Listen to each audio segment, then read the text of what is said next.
the work here spans a lot of years. Like, for example, these prints, these 7 prints, I've just finished. Right. They're from a suite of prints called A Retrospective in a Box. Right. And they survey my career. So this is... It's nice to do Champs Boiton Valise. I'm liking your take on that. Yes, very good, yes. So this is, of course, based on my early Through the Flower work, Sure. which it corresponds in Rifle Maker to the same period as the porcelains or the Mary Yes. Queen of Scots Yes. image. Yes. Then you saw the flight hood with the Yes. butterfly, Yes, right? absolutely. The butterfly had appeared in my work on and off, and when I went through this kind of minimal period in response to the 60s macho LA art environment and suppressed my imagery, the butterfly disappeared and then reappeared. And interestingly enough, the butterfly is a symbol of liberation. And so it reappeared as I was liberating myself from the idea that I couldn't be myself as a woman in my work. This is the only print I've ever made related to the dinner party. Okay. It's based on one of the entryway banners. Yes, I remember that. Yes, and I saw the dinner party in the 80s. Yes, here, yes. When it was, yeah. At the Hayward, wasn't it? No, it was an alternative space. You know, everybody thinks they saw some museum, and actually in a lot of places, right. I mean, they did go to some, but not here. Anyway, Donald, who's a wonderful photographer, photographed a piece of Belgian linen in order to reproduce the tapestry quality, which I love. And that, to get that actually is 2 runs. That's a flat and then the texture. Right. And then this relates to the Birth Project, and there are 2 Birth Project needleworks in this show. Okay. This relates to a series I did after the Birth Project called Power Play. It examined the construct of masculinity. And what happened, interestingly enough, in fact, this is probably something that's happened a number of times in my career. My work seems to have been ahead of the context. In other words, you know, the dinner party appeared early in terms of women beginning to express themselves openly. The Birth Project appeared at a time when there were almost no images of birth in Western art. I'm just thinking of the only one I can think of apart from you is Mary Kelly's Postpartum, right, yes, right, yes. Yeah, which is about the same time, yes, but much more abstract. Yes. Yes. And also much more there.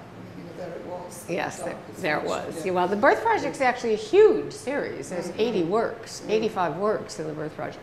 Anyway, Power Play was not understood because it preceded gender studies and queer theory.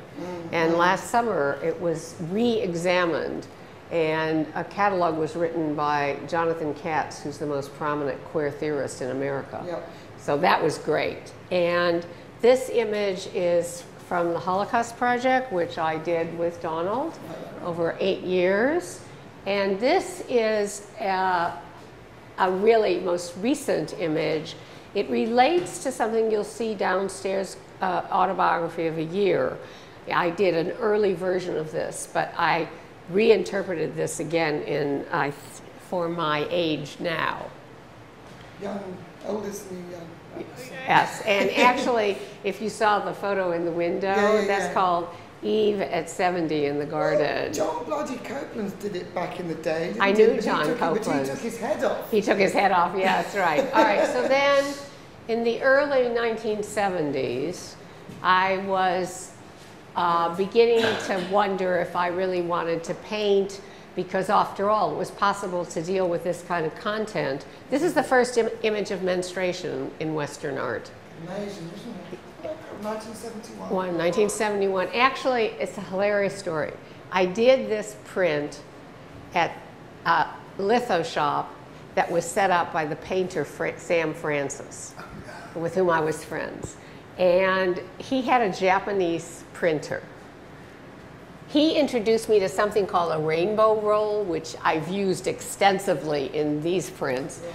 But it means you put more than one color on the roller and blend it. So it was, for me, it was like I thought, oh, that's great. So then we proofed the print. I'm standing there with him, and I say, well, what do you think? I'm sure he was totally mortified at doing this image, right? He says, me printer, you artist. Very good.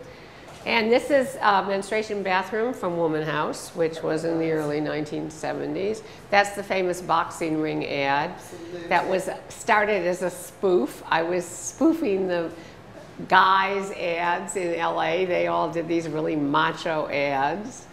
Peeling Back's a very famous image from the Rejection Quintet, in which I had decided, instead of veering away from my imagery and the form language I had built in the first decade, I was going to peel it back and deal with the issues that really interested me about female identity.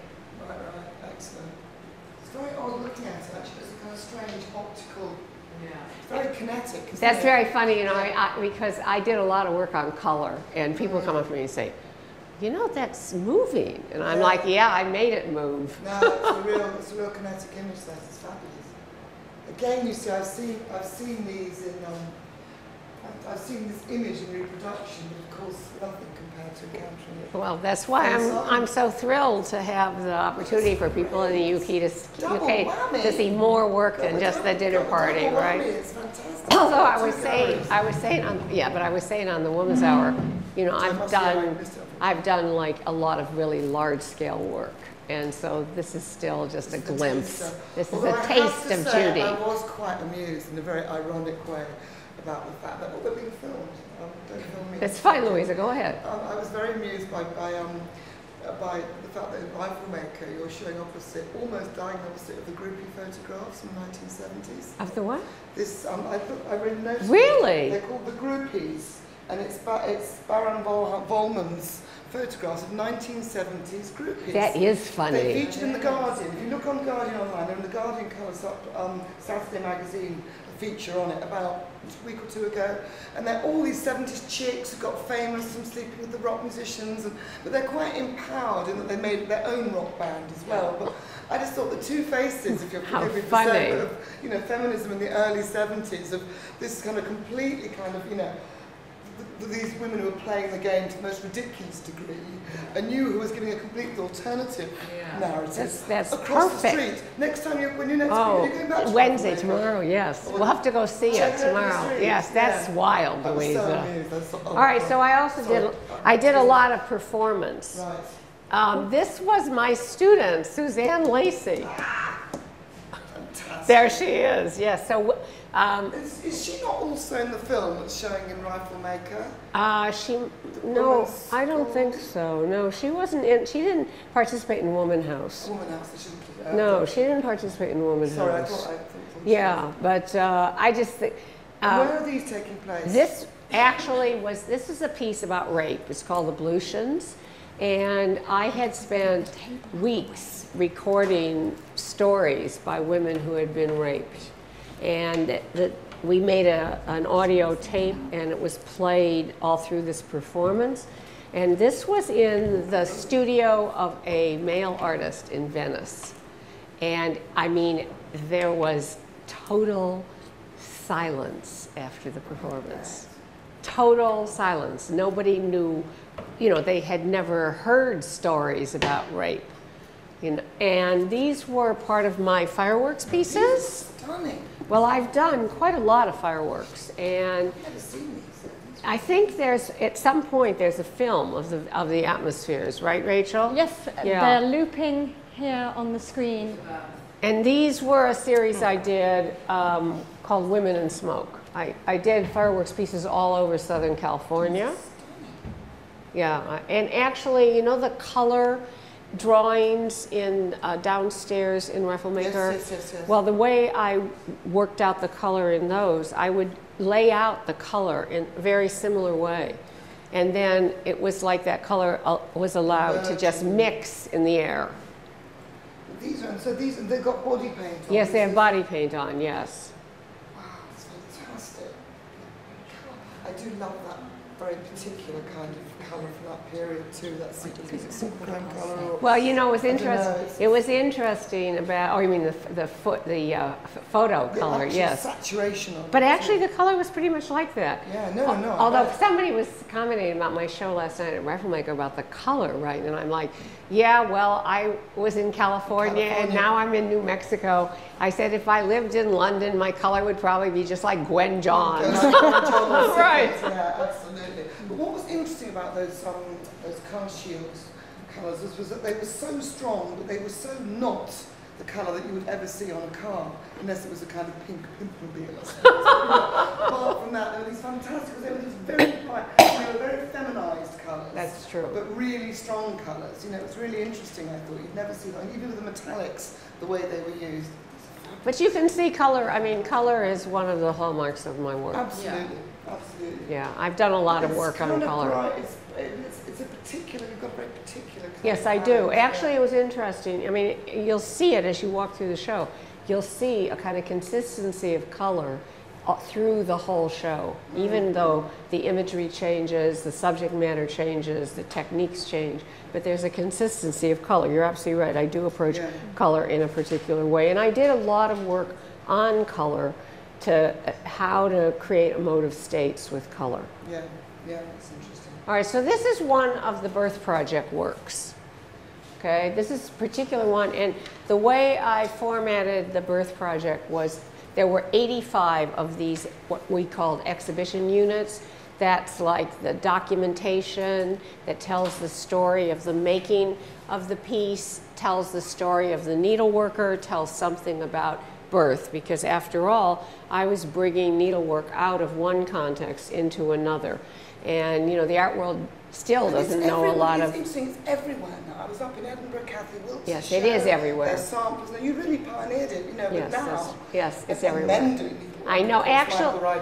Yes, I know. know, and actually I just got a PowerPoint that somebody sent about maternity and motherhood in art, and of course they reference the Birth Project, but it's amazing how many young women artists are working on this subject in needlework. I mean, Kathy Wilkes, we ought to go online and show Judy. Sure. It's a modern institute in Glasgow. They're little models. Can someone get it up She on was the... shortlisted for the Turner Prize. She's one of, you know, she's a leading artist. But Kathy Wilkes. Child mannequins. You know, handmade by little samplers taken from the 19th century, original ones on the floor. I mean, it's very interesting. That wouldn't have happened without you. But I mean, she's, you know, a couple of generations on. Well, like this, see this technique. This is the original technique. Yeah. It was used for clothes, children's clothes. And so, I mean, I was talking about this last night in the dinner party. I discovered that I had this unaccountable ability to look at something like this and imagine it used in this sense for compression, because this is a story about tight pleats again. Yes, right. This is actually a piece of fabric 60 inches wide. Right. So this is smocked and embroidered. Yeah, but it's a very different use of the... Yes, it's used expressively. Rechanneled it in a totally different way. But it is interesting that you get that same, as you say, that kind of compression. Right, well that's why I chose it. Or tuny pleats as well. Yes. They're very different, but that's the sort of, yeah. Yes, it's nice to talk to somebody who has so much art history back. All right, so, you know, no, I like that. I like that.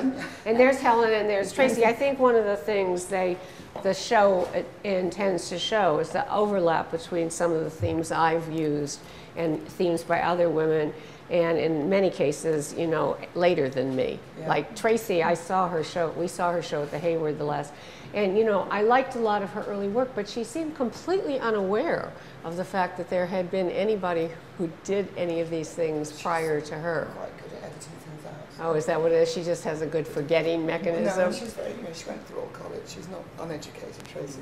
Oh, really? That's interesting. Helen was a really good friend of mine. Really? I love her work. This is student work. Yes, I know, but I liked her work very much. She's one of my best friends. I organised her memorial. I mean, she died so... I know, terrible. All right, so, of course, this is 2007, and this is 1971. Is she? I don't know. I invited her. Not that we know of. Oh, okay. This is Although she's 1971. Right. Have you met her ever, Tracy? No, but I've had many email correspondences with her. And, I mean, good email correspondences, interesting? Interesting. This is the only like major work in the show in terms of scale, but this is called Autobiography of a Year. Which year was This is 1993-94, and it chronicles the ups and downs of a year. And interestingly, here you see me associating different colors with different emotive states. You know, I was talking about that. And interestingly, when I was working on the Frida Kahlo book, I found a page in her journal in which she did the same thing. She's the only artist I've ever encountered who actually associated colors with emotions. Because the only other one could think of in a very different way, in a very male way, is of course Kandinsky doing music in colour. Right, or Albers, you know, exactly. right. But for complete, anyway, so. Tying it into an emotional, I mean, feelings in art weren't really allowed anyway. Right, absolutely, that's absolutely right. They weren't focused on it. Anyway, so this is a narrative, Did you just do the pages when you felt like it? Did you have any kind of system, or did you? Yeah, actually, I did the pages. I worked on it on and off over the course of the year, and sometimes what I was after was a kind of direct emotional, like from my heart to through my hand. And sometimes I'd have to do one a couple of times to get that. I wanted that kind of immediacy, you know, because I have this capacity to do, as you saw, like from the car hoods or the needlework, completely transformed work. And I wanted to go against that tendency and do just emotive, direct, and uncensored images. Yes, which is quite hard when you're practicing. Yes, absolutely. That's absolutely right. You get tripped up by technique. Yes, I mean, I had references. And also the fact that, you know, I had developed a way of masking feeling, transforming feeling, embedding it in forms, and I wanted to go completely against it. A complete channeling straight onto the page. That's absolutely right. Like, so for example, I mean, when I did this, right, just, you know, drained, right, drained. I mean, that's what I was after. I was after that direct, unfiltered emotion. And yes, you're absolutely right. After years of practice against that, it was a huge challenge. Right. But what about, I mean, actually, did you set yourself a task of doing an image a day or an image a week? No, 140, so I mean, out of 365, so what is that? That's like the 52 weeks, that's a couple of images a week. That's like 3-4 images a week. Sometimes I would do more than one at a time. I would, let me see, there's some of these that are like series. Well, I guess it must have been quite hard for you, because I know, speaking personally, when I'm feeling really unhappy, I'm quite good at putting my feelings down. But when you're feeling kind of pretty okay, but you know, I mean, it's trying to actually discipline yourself to do it when you don't feel like doing it, even though you know you've got something to say. Yeah, but I'm, you know, trained at that. Yeah, but even so, I bet at certain points, some of these images harder to extract from your psyche than others, or not? Yes, absolutely. Yeah. Yes, absolutely. Sure. I mean, you know. And then not editing yourself afterwards must be difficult too. Yes. Yes, absolutely. Not hiding it. Yeah. You know, this has only been shown. This is only the third time it's been shown. The first time it was shown, one of the things that completely shocked me is that people I never thought they'd do it, but they went along and they read every single one. And they just read and read and read and read. That surprised me. I thought people would just kind of look at them, you know, and get a kind of overall ups and downs of a year. But that's not what happened at all. Well, they're incredibly engaging, actually, too. And I think I like the way that I like them being shown in this rather intimate.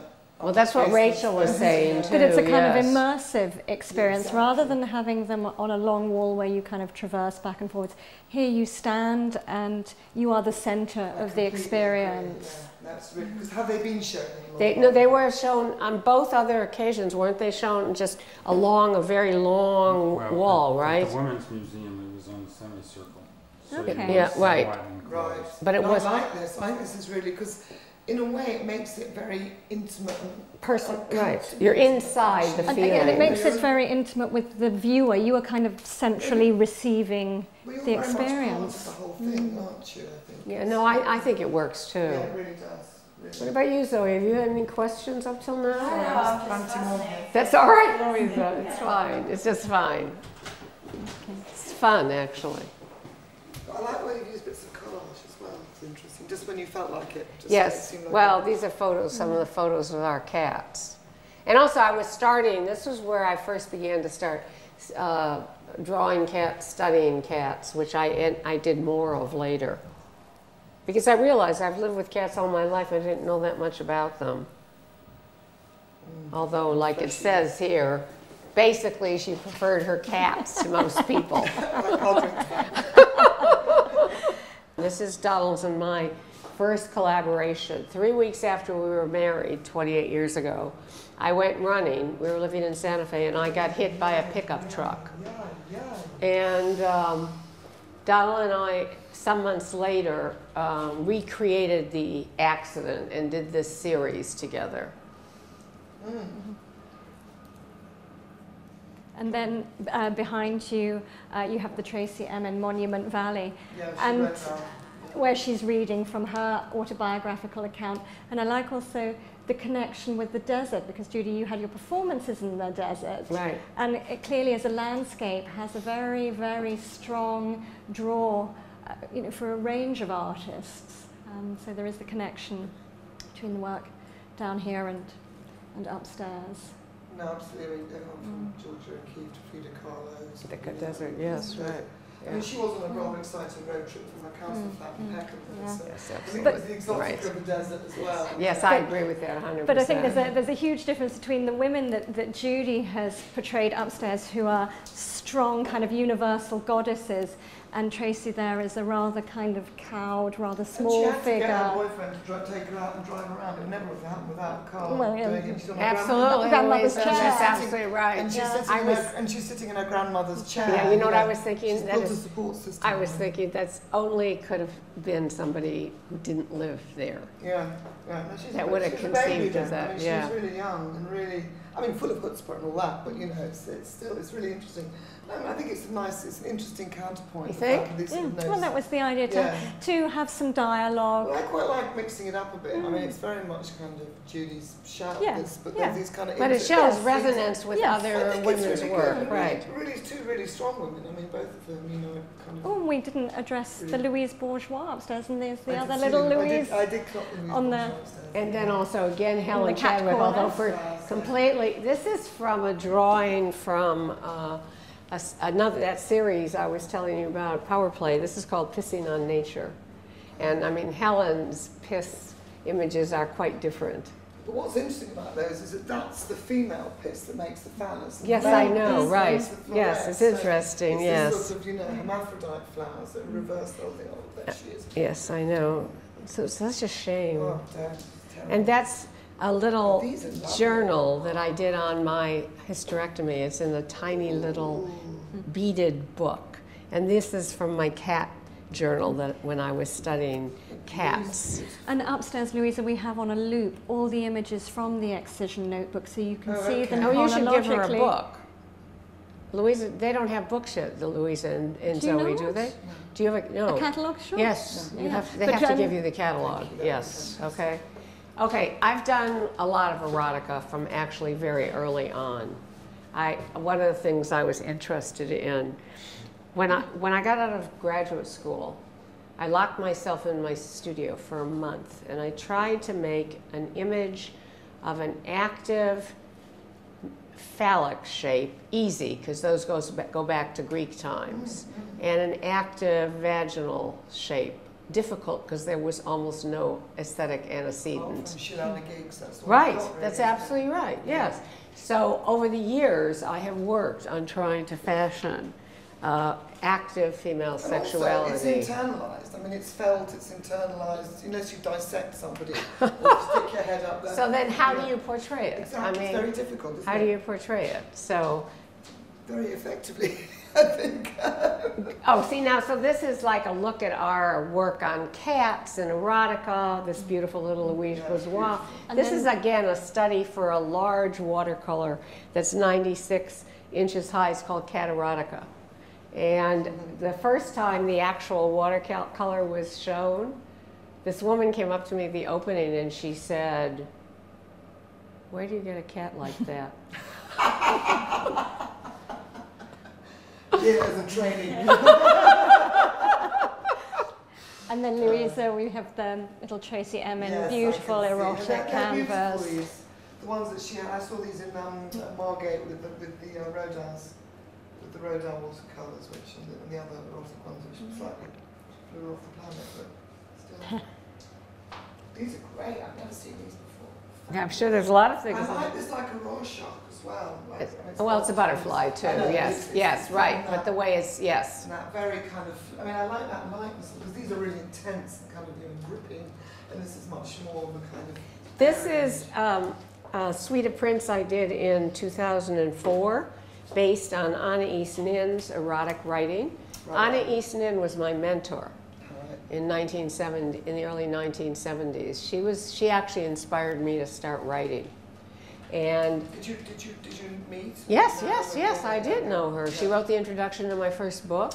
She was she had a huge influence on me. She was one of the most gracious women I'd ever met in my life.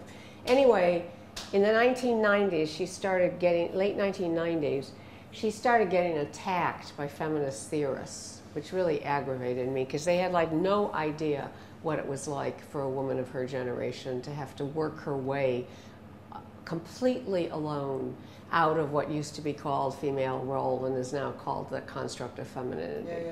And I had never read her erotic writing. I remember her talking about it. She and Henry Miller used to write erotica when they lived in Paris for $1 a page. And when they published her erotica, which was I think 1977, I remember her talking about whether or not she had simply mimicked male erotica. And she was concerned about that. And the stories, I don't know if you ever read the Delta Venus. Yes, I have. You know, the stories are kind of silly, right? Yes. But embedded in them are some of the first really feminine. It was complete. She was breaking new ground. She was breaking new ground, right? So. Also, I think let's be frank about it. I think erotica is there isn't a purely female erotica and pure.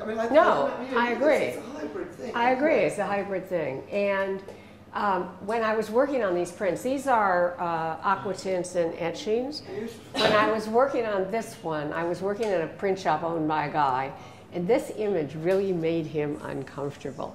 And I said, "What is wrong with you? You know, we go to the museums and there are all these paintings of us, our bodies as melons and breasts." And right. I'm like, turnabout is fair play. Because this happened to be one of my favorite images. Look at that little strawberry on the tip, right? The tip is a strawberry. Sorry. What was so upsetting about that? Because men are not used to seeing their bodies that way. Also, the humour, hello. Yeah, you're right. I think a bit of humour is a bit of a problem sometimes. I think that's right. So here's, yes, I agree with that, 100%. I agree with that. On the end of it, make it into a kind of ridiculous Sunday. I agree with that, Louise. I think that's a good analysis. Okay, so then again, Tracy's work on cats, my work on cats. This is one of the first images I did. This is from Really?